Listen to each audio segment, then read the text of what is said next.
What's up everyone, welcome back to another IPL special of 5 Sports. I am your host Sufiyan और IPL 2025 के mega auction को लेकर के I know कि आप सभी के दिल में बहुत सारे सवाल हैं कि भाई मेगा ऑक्शन कैसे होगा, कब होगा, होगा भी कि नहीं होगा, और अगर होगा तो उसके नियम कानून क्या क्या होंगे। तो इसी को लेकर के 5 बड़ी रिपोर्ट्स जो इस समय निकल करके आई है वो हम आपके सामने लेकर के हाजिर हो गए हैं, क्योंकि यहाँ पर लाइट गई हुई है, AC बंद है, मेरे बहुत पसीना आ रहा है और बहुत ही चौकस मौसम भी बाहर हो रहा है। तो आप लोग सबसे पहले एक काम करो, चैनल को सब्सक्राइब कर दो और मुझे यहां पर खुश कर दो और जल्दी से 100K की तरफ हमारा कारवा बढ़ा दो। एंड आई एम श्योर कि IPL 2025 का मेगा ऑक्शन आते आते पीछे दीवार पे आपको सिल्वर बटन जरूर दिखेगा और इसी तरीके से रोज नई नई अपडेट जो निकल करके आएंगी हम आपके सामने आने वाले कई महीनों तक लेकर के आते रहेंगे। So without any further delay, देखो सबसे बड़ी, सबसे पहली और सबसे बेहतरीन अपडेट यह है कि BCCI will plan to go ahead for IPL 2025 mega auction.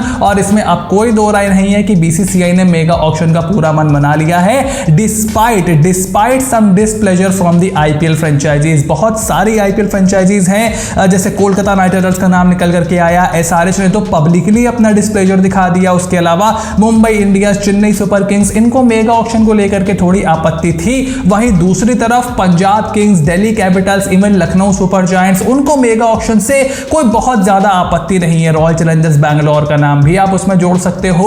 और इसमें कहानी में ट्विस्ट ये है कि जो भी फ्रेंचाइजीज डिस्प्लेजर जता रही थी मेगा ऑक्शन को लेकर के, उनसे ये बोला गया है, ऐसी रिपोर्ट निकल करके आई है कि भाई मेगा ऑक्शन तो 2023 में ही प्लान कर दिया गया था। हम सबको 2024 के IPL शुरू होने से पहले मालूम था कि 24 के एंड में यानी 25 के IPL के लिए मेगा ऑक्शन होने वाला है। तो जिन टीम्स ने काफी सारे खिलाड़ियों को रिलीज किया, काफी सारा अपना बजट फ्री किया या मिनी ऑक्शन में बड़े बड़े खिलाड़ियों पर बोली लगाई, वो उन्होंने मेगा ऑक्शन को मद्देनजर रख के ही किया था। तो कई फ्रेंचाइजीज के साथ ये अनफेयर होगा। कुछ लोग ने बहुत शॉर्ट टर्म कैप्टन्स बनाए थे, जैसे PBKS शिखर धवन के साथ गई थी। उसके अलावा कई टीम्स ने लॉन्ग फॉर्म के लिए चुना था। तो सबने अपने अपने पर्सपेक्टिव से उसको देखा था, लेकिन ये सबको पता था कि मेगा ऑक्शन 2025 में होगा। तो दैट इज द रीजनिंग कि BCCI यहां पर यूज कर रही है कि भाई हमने पहले बता दिया था। अब जो टीम अच्छा कर रही है, अपना कोर नहीं छोड़ना चाहती, वो डिस्प्लेजर जता रही हैं। जो टीम अच्छा नहीं कर पाई या जिनका कोर हल्का है या जो चेंजेस चाहती हैं, वो मेगा ऑक्शन की मांग कर रही हैं। But at the end of it mega auction IPL 2025 में देखने को मिलेगा, ये बात पूरी तरीके से कंफर्म हो गई है। और उसके अलावा दूसरी अपडेट निकल करके आई है कोलकाता नाइट राइडर्स के लिए, जिनका IPL 2024 तो कमाल का गया, one of the most successful campaign of any team ever in the history of IPL, but they were left wanting for the support staff, क्योंकि गौतम गंभीर एज मेंटोर आए, उनको चैंपियन बनने में मदद की, लेकिन उसके बाद KKR अकेडमी के Abhishek Nayar, assistant coach Ryan Tendulkar, सबको निकाल करके ले गए। But right now the news is कि Kolkata Knight Riders will announce their support staff for the IPL 2025 after the rules of mega auction have been finalised by the BCCI। यानी कि BCCI जो कि अगस्त के एंड तक खबर निकल करके आई थी, हमने चैनल पर आपको दी भी थी कि BCCI अगस्त के एंड में नियमों की घोषणा कर सकती है कि मेगा ऑक्शन में रिटेन खिलाड़ियों के नियम ये होंगे, रिलीज खिलाड़ियों के नियम ये होंगे, मेगा ऑक्शन की तारीख का भी कुछ थोड़ा सा आइडिया हमको लग जाएगा। उसके बाद आई थिंक सितंबर में आपको नया support staff Kolkata Knight Riders के लिए देखने को मिलेगा। मेरा यहां पर ओपिनियन ये है कि श्रेयस अय्यर कैप्टन को इस ऑक्शन की जिम्मेदारी दी जाए। He is now a season campaigner, एक IPL फाइनल खेला DC के साथ, एक KKR के साथ खेला, वो IPL जीते हैं और एक बहुत ही इंपॉर्टेंट कॉग है इंडियन ODI टीम के, और टीम के कप्तान भी पिछले 2-3 साल से रह चुके हैं। बीच में एक साल गैप जरूर था, बट मेन लीडर वही हैं।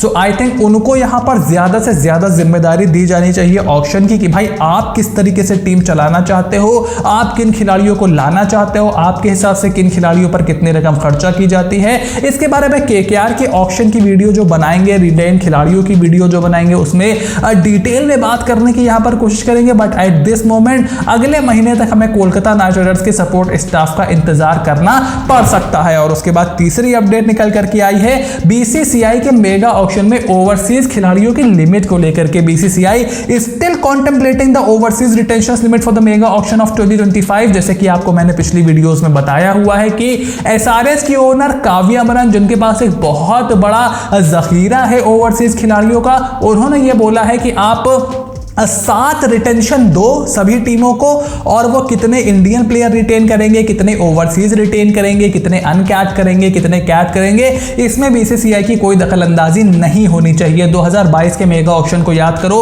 वहां पर बीसीसीआई ने नियम बनाया था कि 4 में से सिर्फ 2 ओवरसीज खिलाड़ियों को आप रिटेन कर सकते हो।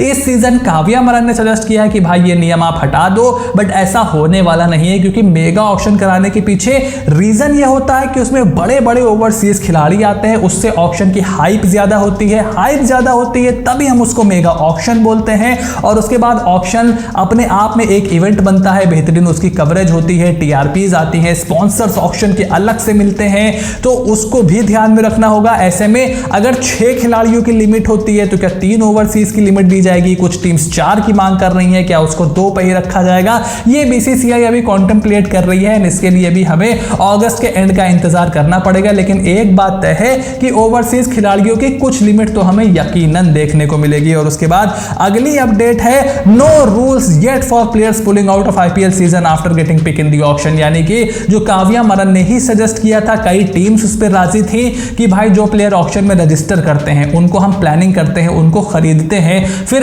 ऐम मौके पर वो कोई ना कोई रीजन दे करके आईपीएल छोड़ करके भाग जाते हैं, जिससे हमारी पूरी टीम स्वाहा हो जाती है। उनके खिलाफ कुछ ना कुछ कार्रवाई जरूर होनी चाहिए। बट ना मैं देखो इसके फेवर में हूं और ना ही मुझे लगता है कि बीसीसीआई ऐसा कुछ करने वाली है, और रिपोर्ट्स का भी यही मानना है कि फिलहाल तो ऐसा कोई भी नियम कंटेंशन में नहीं है। ये एक राय है, एक ओपिनियन है जो बीसीसीआई और फ्रेंचाइजीज की मीटिंग में फ्लोट अराउंड किया गया था।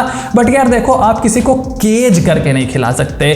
मेरे हिसाब से personal liberty, freedom of choice is Paramount across the globe. I am pro that. मुझे लगता है कि आप ऑक्शन में जाओ, आप प्लेयर पे बिड करो, आप खरीदो। अगर वो नहीं आना चाहता है, अगली बार मत खरीदना उसको ऑक्शन में। इस तरीके का कुछ आप कर सकते हो, बट उसके लिए नियम बनाना it may turn out to be counterproductive as well. क्योंकि फिर आप क्या करोगे, मान लो कोई प्लेयर है, मान लो जेसन रॉय थे केकेआर के, उनको आपने ऑक्शन में डाला, वो आए, टीम के साथ जुड़े, वापस चले गए, अब आप उनको बैन करने को बोलते हो लेजिटिमेट रीजन की वजह से। मतलब इंजरी की बात अलग है, कुछ बहुत बड़ा पर्सनल रीजन हो जाए उसकी बात अलग है, जो हैरी ब्रुक के साथ हुआ था इस साल।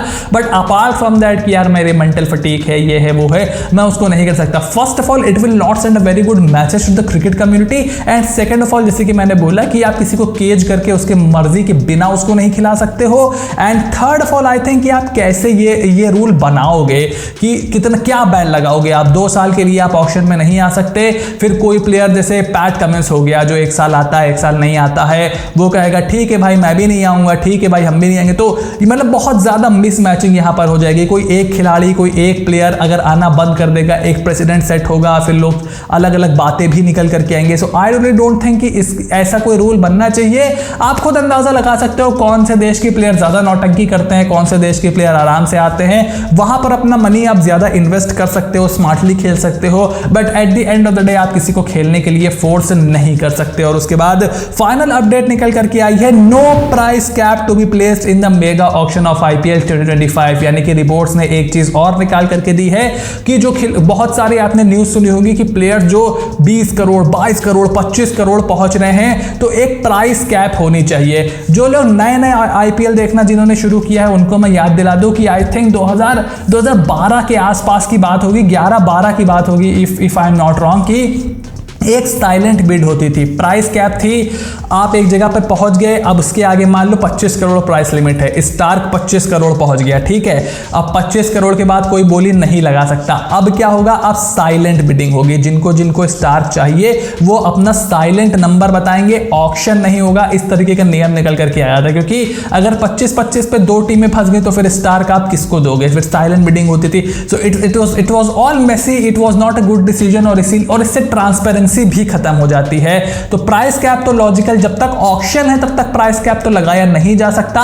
ट्रांसपेरेंसी की वजह से ही मैं ट्रेड के ऊपर ऑक्शन को प्रेफर करता हूं, क्योंकि देखो ऑक्शन में पब्लिक को भी दिखता है, सबको दिखता है, कुछ बैक एंड से करने का कुछ चांस नहीं होता। ट्रांसपेरेंसी रहेगी तो लोगों का ट्रस्ट भी ज्यादा रहता है, इसीलिए मैं ऑक्शन को प्रेफर करता हूं। And I don't think so कि प्राइस कैप होनी चाहिए, और रिपोर्ट्स ने भी यही खुलासा किया है कि कोई भी प्राइस कैप नहीं होने वाली है। तो ये थी आईपीएल 2025 2025 के मेगा ऑक्शन की कुछ रिपोर्ट्स, कुछ रूमर्स, जिसका इन डेप्थ एनालिसिस हम आपके सामने लेकर के आए हैं। और ऐसी ही वीडियोस अगर आप मिस आउट नहीं करना चाहते हो तो भाई चैनल को सब्सक्राइब कर लो, नोटिफिकेशन की घंटी बजा करके रखो इसी तरीके की वीडियोस को लगातार एंजॉय करते रहने के लिए। Stay tuned and I will see you soon in the next video.